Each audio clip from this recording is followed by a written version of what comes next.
At iba pang mga congressman, huwag na sa flood control, dito nyo na lang dalhin yan.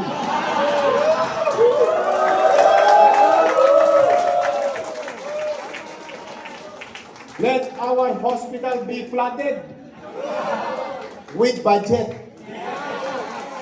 O si Congressman Erwin Cheng, yung itatayo ditong cancer center, tuloy ha.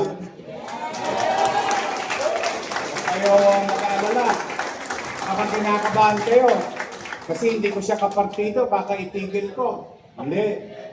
Binigay ko nga budget niyo, pwede ko naman itago sa inyo eh. Pero binigay ko, no. Pag sa tao, beta ang politika. Tayo, tulong-tulong. Ayan, tuloy ang cancer center ninyo dito. Kaya, nananawagan ako sa mga congressman.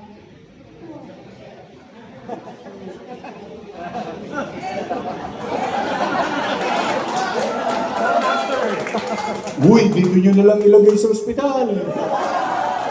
Buti pa si Kong Cheng, kanina bumulong sa akin, boss, pwede ko bang dalhin dito yung mahit ko?